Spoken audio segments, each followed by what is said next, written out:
8 de la mañana con 38 minutos, le damos la bienvenida, el buenos días al doctor Fernando Cornejo, director de posgrado de psiquiatría de la Universidad UTE. Antes de empezar con el tema que ha sido motivo de esta invitación, yo le quiero preguntar, doctor, su opinión con respecto de lo que debería suceder el día de mañana en la Asamblea Nacional.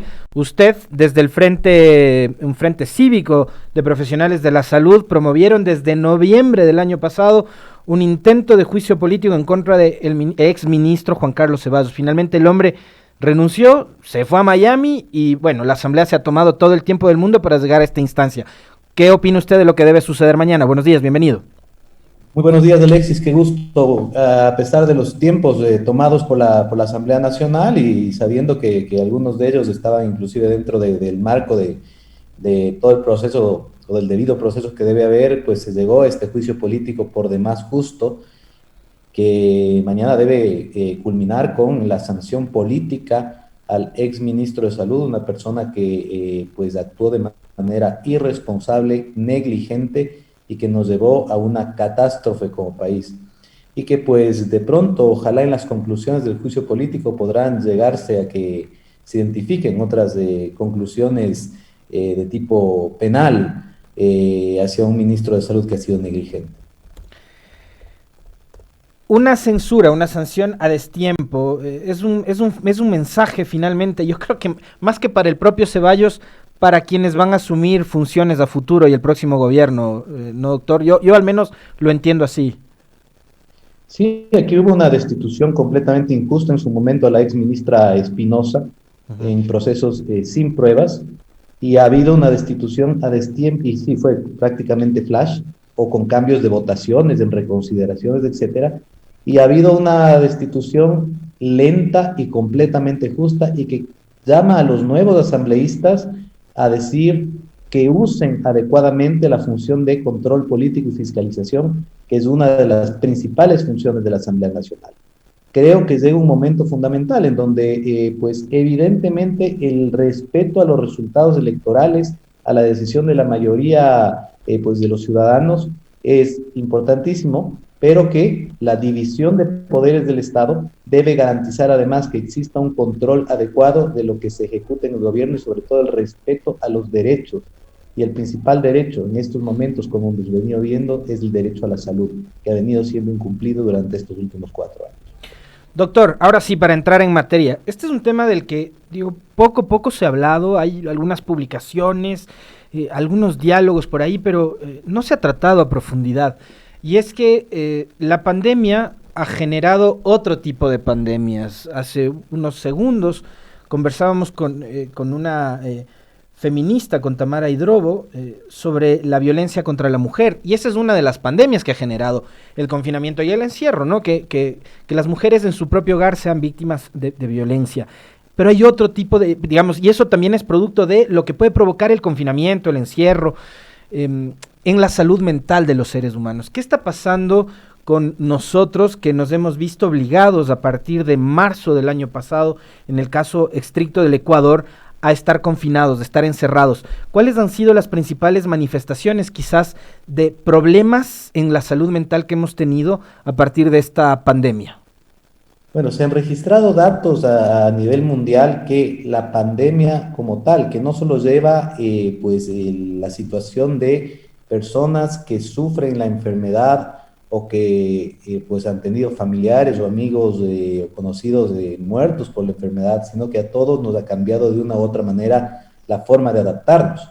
Los seres humanos todos los días vivimos estrés de una u otra manera, porque tenemos que trabajar, porque tenemos que atender las situaciones del diario vivir.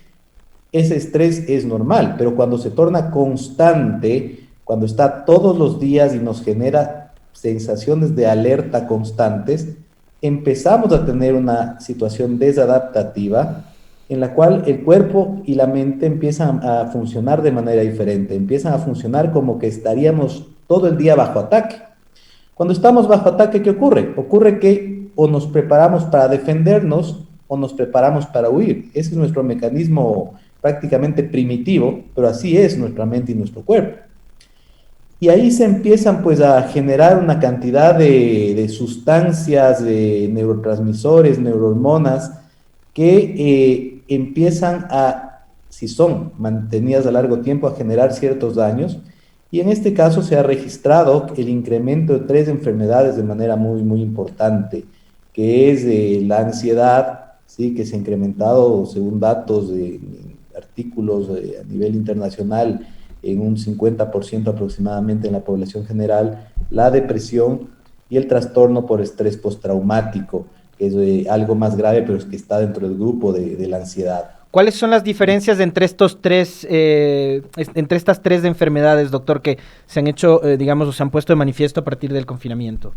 No, la ansiedad es una sensación permanente de estar alerta, esperando que ocurra algo, aunque en realidad no va a ocurrir nada, y se acompaña de síntomas somáticos, taquicardia, sudoración fría, todo lo que me haría preparar a mí para huir o para atacar, ¿no?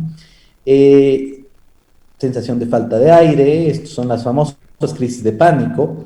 Y esto pues es muy común ya en la población en general. Se decía que hasta un 20% de la población podía sufrirlo en algún momento de su vida. Eh, y pues hemos visto que ahora se ha incrementado de una manera significativa. Del mismo modo, tenemos que la depresión, en cambio, es dada por una triada: tristeza vital profunda que dura la mayor parte del día, la mayor parte de los días, el incremento de ideas de ruina, culpa o muerte, la presencia permanente de ellas, y la pérdida de placer por situaciones que antes me daban placer. No es lo mismo que estar triste, todos estamos tristes.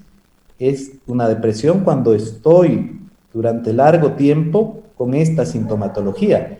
Y por último, el trastorno por estrés postraumático, que es una sensación que queda, una sensación no, sino una serie de construcciones cognitivas que quedan durante algún tiempo y que incluye todos los síntomas de ansiedad que antes hemos mencionado, más flashbacks, es decir, recuerdos de la situación traumática vivida o que ha escuchado, muy común en estos momentos, conductas evitativas, es decir, dejar de hacer alguna cosa similar o parecida a la que me llevó al riesgo, y adicionalmente insomnio, pesadillas, etcétera. Entonces hay que estar muy atento en estos momentos. Probablemente el sistema de salud no se da abasto para atender a todos los casos de salud mental que se están presentando en Ecuador y también en algunos países del mundo. Y adicionalmente a ello, tenemos que pensar también en que esto, cuando se presentan estos síntomas, no es algo que va a pasar, es algo que requiere apoyo. Y ese apoyo no es pues hacerlo de lado, porque simplemente se agrava conforme pasa el tiempo. Para evitar caer en esos cuadros de estas tres enfermedades que usted nos ha planteado que son las o han sido las más comunes durante esta etapa, doctor, ¿cuáles son las recomendaciones que debemos seguir? Y además, yo me imagino que deben tener algún tipo de distinciones, incluso por actividades, por edades, o por el nivel de acompañamiento que podamos tener o no, porque habrá personas que habrán enfrentado la cuarentena y el confinamiento solas, por ejemplo, que eso, digamos, no sé si agrava los cuadros de personas que probablemente pasaron encerrados en casa con familia o con amigos. Bueno, evidentemente los factores de riesgo están definidos, sobre todo durante estas cuarentenas. Se ha estudiado mucho durante este tiempo en personas que viven solas, personas de la tercera edad, mujeres, y se liga a lo que planteaba Alexis hace un momento con respecto al incremento impresionante con respecto a la violencia de género, personas con mayor nivel educativo y adolescentes. Es decir, son grupos poblacionales amplios en todo caso, y pues que tienen que tener más cuidado. Pero se liga también a factores de protección social. En los países donde ha habido mayor presencia del Estado, por ejemplo, con planes de atención y planes de subvención, sea horizontal o vertical, que permitan que la ciudadanía sienta ese Estado presente, que no tenga que salir a las calles a ganarse el pan durante el encierro, que sienta además la ciudadanía que no hay tanta incertidumbre. Mire usted, esas filas que hay en estos momentos para las vacunas, muchos profesionales de la salud, que somos del primer grupo que debíamos de haber sido vacunados, todavía estamos sin vacuna. Todo esto lleva a que mayor grado de incertidumbre, mayor factor de riesgo y mayor probabilidad de desarrollar esta u otros problemas de salud mental. Y por otro lado, pues ¿qué se debía hacer? Prevenir desde el inicio. Prevenir desde el inicio implica pues de generar como parte de las políticas del Estado, como parte de las acciones del Ministerio de Salud Pública y de otras entidades prestadoras de servicios y que hacen promoción de la salud, pues programas puntuales para que las personas sobre que están en mayor riesgo tengan un mayor tipo de atención, líneas de primeros auxilios psicológicos, participación de los diferentes espacios de la sociedad civil para que exista cierto nivel de desfogue y además identificar casos que sean potencialmente graves y que deben a ser atendidos precozmente. Y lo más importante es la atención precoz porque nos lleva a un mejor pronóstico. ¿Qué tan conveniente es en este mundo tan infoxicado, doctor? No sé si está bien usado el término, pero estamos sobreexpuestos a la información, ¿no? Entonces tenemos los medios tradicionales, radio, televisión y las redes sociales y el internet que nos mantienen permanentemente comunicados o informados. ¿Qué tan conveniente es estar pendientes todo el día de lo que pasa, de las noticias, de la información dentro de casa? Sí, infoxicación es un lindo neologismo, pero que da como muestras de lo real que estamos viviendo en estos momentos, en esta sociedad llena de información y no necesariamente veraz. Lo que se recomienda es dedicar tiempo a revisar información, que sea información verificada y que sea información real. Nosotros, si nos dedicamos a hacer caso a las cadenas de WhatsApp que probablemente recibimos o al rumor del rumor que aparece, estaremos llenos de fake news y estaremos llenos de un estrés permanente. Países como Ecuador, que vivió un proceso electoral reciente muy agresivo, tienen población que está pues mucho más afectada por esta cantidad de información. Consecuentemente, dedicar un tiempo puntual a revisar información, seleccionar las fuentes. Esto va a permitir que esa selección de fuentes nos permita tener información muy clara y muy concisa y saber qué hacer. Y adicionalmente a eso, también dedicarse el tiempo a otras cosas. Por ejemplo, ahora que estamos de vuelta los fines de semana con restricciones de horario y con toques de queda a partir de cierta hora, tratar de diversificar las acciones en el hogar. Sea esto, y que esto no sea un mensaje solamente para hogares de clase media que tienen amplios espacios, etcétera, sino para todos los sectores. Es decir, tenemos que buscar que ese espacio, sea grande, sea pequeño, tenga diferentes opciones, sobre todo para nuestras personas de la tercera edad, para nuestros niños y niñas que están realmente agobiados, que les permita tener mayor interacción en familia, conversaciones, diálogos, juegos en casa, cosas a las que no estábamos acostumbrados durante estas últimas décadas y de pronto puede ser una oportunidad que todavía es de oro para recuperarla y tener la posibilidad de que este contacto y este apoyo social sea más importante. Doctor, le traslado una pregunta que nos formula uno de nuestros televidentes a través de las redes sociales. ¿Cómo debería el próximo gobierno? Ya hablar de este que le quedan 19, 20 días ya es, digamos, llover sobre mojado, que además, aunque le quede la vida entera, no hubieran hecho absolutamente nada. Pero el próximo gobierno, ¿qué es lo que tiene que hacer para atender la salud mental de los ecuatorianos? Bueno, básicamente ponemos a disposición del nuevo gobierno, sin querer de manera alguna ser funcionarios públicos, ¿no? Nosotros tenemos una posición política clara, pero sí que tengan un plan de salud mental, un plan nacional de salud mental que implique una contratación de profesionales de la salud mental para establecer un sistema nacional de atención comunitaria, basado en la comunidad, es decir, que hay psicólogos y psicólogas en cada uno de los distritos del país. Esto no es hacer un Estado obeso, esto es hacer un Estado que prevenga. ¿Para qué? Para que los hospitales no se congestionen. Poner un psiquiatra, una psiquiatra en cada 3 distritos para que pueda ser referido cuando sea necesario. Vuelvo, para que los hospitales no se congestionen. Fortalecer los hospitales de segundo y tercer nivel en las áreas de psiquiatría para cuando sea necesario. Y esto permitirá que exista un sistema de salud mental hoy, antes en esbozos y hoy inexistentes por todos los despidos que hubo. Esto no es un gasto, esto es una inversión. La depresión hoy por hoy Sin pandemia estaba planificado que para el 2020 sea la primera causa de ausentismo laboral temporal con todas las pérdidas económicas que eso conllevaba. Después de la pandemia habrá que evaluar, no se puede en estos momentos, pero seguramente eso se habrá incrementado o se mantendrá en ese primer lugar. Consecuentemente, la salud mental tiene que ser vista como uno de los pilares fundamentales de la salud. No hay salud sin salud mental. Y este tiene que ser un criterio que debe manejar cualquier gobierno, tenga la ideología que tenga. Doctor, ¿se puede establecer a qué nivel etario le afectó más el confinamiento? No sé si adultos mayores, adultos, adolescentes, chicos. ¿Cómo ha sido, digamos, el efecto de la pandemia en cada uno de estos grupos etarios? En este momento no hay ningún estudio que hable sobre afectaciones puntuales. Sí sabemos que hay grupos específicos que tienen sus diversos problemas claves, ¿no? Los adolescentes que requieren de un contacto con las personas de su grupo etario, de sus pares, están sumamente afectados, igual que los niños, porque la parte fundamental de su desarrollo está en la identificación con sus pares y eso pues requiere que se solucione prontamente. ¿En qué sentido? Prontamente en el sentido de tener una inmunidad a través de la vacunación para que los chicos puedan volver a clases. Si no se vuelve a clases, ahí habrá un problema que tendrá que solucionarse a futuro.